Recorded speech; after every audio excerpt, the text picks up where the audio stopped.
প্রচণ্ড ব্যস্ততার দরুন আমাদের কিছু দিন পোস্ট করতে পারিনি আমরা। 25 তারিখ আমাদের স্টেরিলাইজেশন ক্যাম্প।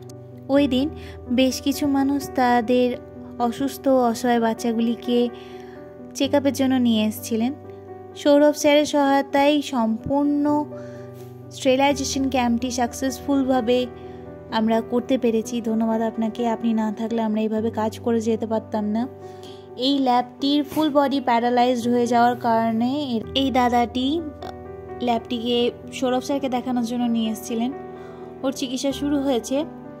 তার সঙ্গে আরও অনেক বাচ্চার পোস্ট আগেই আপনাদের সঙ্গে ভাগ করে নিয়েছি আমরা। তারপর শুরু হয় আমাদের স্টেরিলাইজেশন ক্যাম্প। ধন্যবাদ আপনাদের সকলকে যারা আমাদের বাচ্চাগুলির জন্য প্রার্থনা করেছেন, আমাদের পাশে আছেন। আপনাদের পজিটিভ মেন্টালিটি নিয়ে আপনারা আমাদের পাশে আছেন বলেই আমরা এইভাবে কাজ চালিয়ে যেতে পারছি। রাস্তার অসহায় অবলাগুলির পাশে কেউ নেই।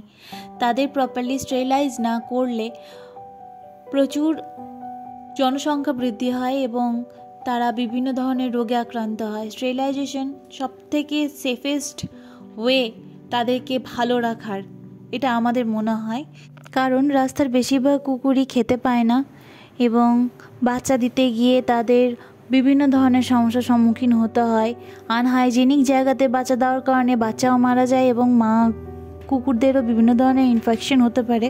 সেখান থেকে প্রচুর মা কুকুর মারা যায়, বাচ্চাগুলিও বাঁচে না অপুষ্ট থাকার কারণে। তাই সিউড়ির রাস্তার কিছু এলাকার কয়েকটি কুকুরকে আমরা স্টেরিলাইজ করার পরিকল্পনা নিয়েছিলাম, সেটা 25 তারিখে বাস্তবায়িত করলাম।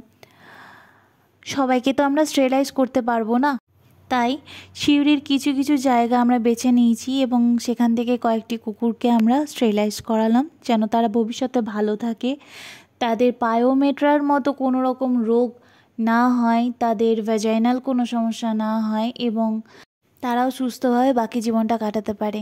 স্টেরিলাইজেশনের সঙ্গে বর্তমানে প্রচুর র্যাবিস কেস আসছে, তাই ওই দিন যাদের আমরা অপারেশন করেছিলাম তাদের সকলকেই র্যাবিস ভ্যাকসিন দিয়ে রেখেছি। ধন্যবাদ আপনাদের সকলকে আমাদের পাশে থাকার জন্য। আমাদের সবকটি বাচ্চাই ভালো আছে, এটাই ভালো খবর। 25 তারিখ অপারেশন হওয়া বাচ্চাগুলির আজকে প্রথম ড্রেসিং হলো, তারা সবাই ভালো আছে। ধন্যবাদ আপনাদের সকলকে আমাদের পাশে থাকার জন্য, আমাদের আশীর্বাদ করার জন্য।